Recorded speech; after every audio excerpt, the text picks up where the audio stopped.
but there's plenty of people out there who are buying it. I'm not quite sure why there's a big rush for it, but apparently there is. But let's talk now to Ingrid Seward, Editor-in-Chief of Majesty magazine, royal biographer, of course, as well. Ingrid, a very good morning to you.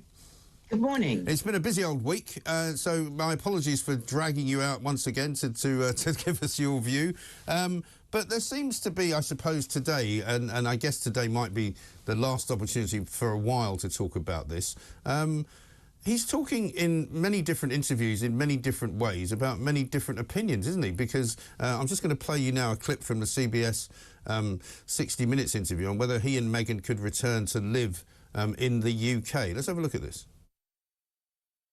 Is there a part of you that can see you and your family going back to the UK, becoming working royals with the monarchy? I don't think it's ever going to be possible. I don't think that, you know, even if there was an agreement or an arrangement between me and my family, there is that third party that is going to do everything they can to make sure that that isn't possible. Not stopping us from necessarily going back, but making it unsurvivable. Unsurvivable. I mean, it's an interesting word. That was the Good Morning America clip, sorry, from yesterday morning. That's completely in contrast to what he said to Tom Bradby, isn't it, Ingrid, where he said that he really still did believe in the monarchy and would quite like to come back and be part of it at some point. Well, it seems that with every breath that Harry takes, he's having a little jab at his brother William. I mean, that was obviously a nasty little jab at William. But I mean, Harry doesn't seem to remember well, a lot of us are the same, remember exactly what he said. So he's always contradicting himself. And, you know, one minute he's saying, you know, he obviously loves the monarchy and he would consider coming back. And the next minute he's saying it wouldn't be possible. But the more he says, the less likely it ever is of happening. And the Queen did say, when Harry and Meghan decided that they wanted this other life, she did give them, you know, a period of time to consider it, to make sure this is what they really, really, really wanted. Yeah. Which I think was very generous, because I think she didn't want them to go, obviously. And I think that period, once that period of time ended, there was no coming back. But it seems now very clear, doesn't it, that from quite a long time ago, Meghan's kind of entry into the royal family, as it were, just wasn't working, and really maybe didn't ever work, because, you know, he says and has said on various interviews that, you know, basically the family didn't like her from minute one. But, you know, maybe that's her fault. Well, I mean, Harry is obviously very, very protective of Meghan, and Meghan has come in for a lot of trashing, but it's very difficult to see how a lot of it isn't her fault, or maybe it's the combination of her and Harry. Why didn't Harry explain to her exactly what it was going to be like being a member of the royal family? Then you think, well, maybe he didn't tell her because he was frightened of losing her. And then on another interview, another thing he said was that Meghan does everything at 60 miles an hour. She wants everything now, now, now, which is a very American way of being. Yeah.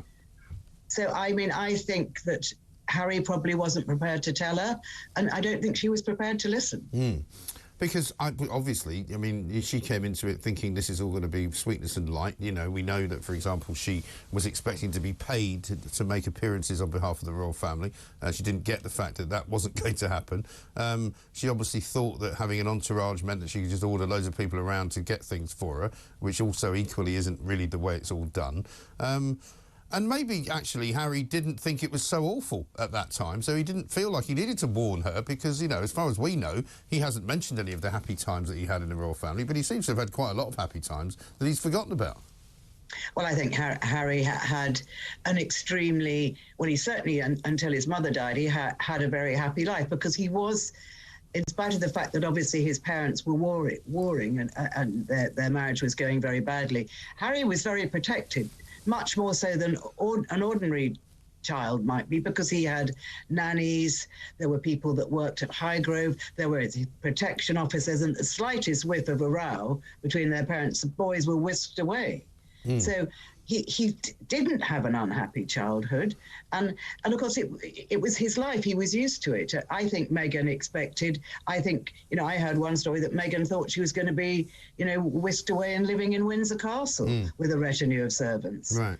Well, that would be a very American way of looking at the world, wouldn't it? Because, you know as well as I do, whenever you go over to America, you inevitably meet people who think it's still very foggy in London, and everybody walks around sort of wearing tweed and shooting stags all the time. I mean, that's kind of how we all live, and you go, well, actually, not really like that. But, I mean, as far as what happens next, I suppose, is the next question. I just want to point out, by the way, we were talking yesterday with another guest about the Tom Bradby interview, and somebody had suggested that the questions had been given to Harry ahead of time, but apparently they were not, and so the questions were asked live, as it were, which in my view makes the interview even worse because Tom didn't really press him on very much of some of the things that he came out with. Well, actually, I think Tom Bradby did really well because Harry is extremely difficult to interview because he gets off on a subject and he starts talking and you can't stop him. Right. So I think Bradby did very, very well. Also, they're friends, and I think probably a little bit difficult to interview somebody you really, really like. And so it wasn't like a Radio 4 interview or a sort of panorama type interview. It wasn't really, really cutting edge. But looking at the other interviews I've seen that Harry's done, I think Bradby's was by far the best. I mean, some of the American guys seem to get a bit more out of him in certain ways, but as we said earlier, he's changed his tune on so many things. It's difficult to know what the truth actually is. But what do you think does happen now? You know, the dust settles on the book. The sales, I'm sure, will be fine. He'll probably do okay out of that. But what does he do now? What do they do now? Well, I mean, I think Harry's had such an enormous advance. You know, we read that he's had, $20 million advance. So I don't think he'll be getting any more money out, whether the book sells one copy or 10 million copies. I think that there's 3 other books lined up. One of them is about... Don't even ask me what it's about, actually. I mean, it's I don't know. It's something that one of Harry's favourite things. But as Harry changes his mind all the time, we're not sure what his favourite thing is at the moment. But I think that they will continue along this path because they need to make money to finance their very, very opulent lifestyle. And what did you make of his denial to Tom Bradby that basically they never accused the royal family of racism? I mean, that was a strange moment, wasn't it? I thought that was extraordinary. The royal family really suffered from that remark, and I think the whole of the UK suffered, and because suddenly people thought, well, is this really a racist country? And then they started looking into it, and of course, like most countries, we are a racist country up to a point. But I think it was very damaging for everyone. Then for him to suddenly say, well, we didn't say that. Yeah, and it was all made up by the press. Everything's the press's fault. Nothing to do with either he or Meghan. And nothing apparently is ever his fault or her fault. He's never set a foot wrong, even down to the Nazi uniform that he wore to the fancy dress party. He now claims that it was a suggestion from his brother.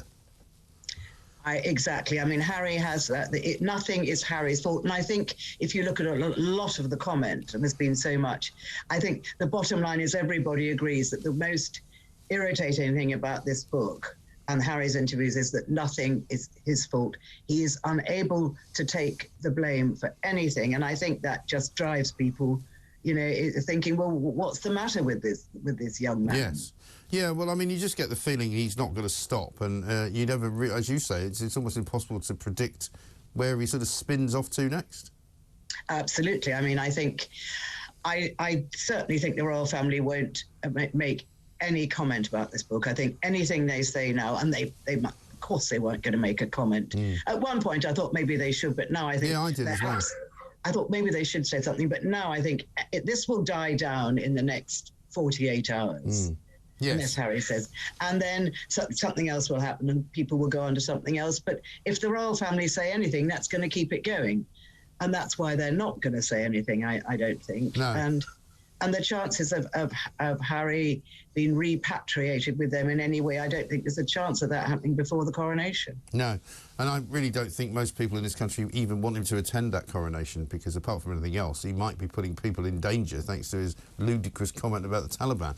But there we are. Ingrid, good to talk to you. Thank you very much indeed. Ingrid Seward, editor-in-chief of Majesty magazine, royal biographer, of course, as well.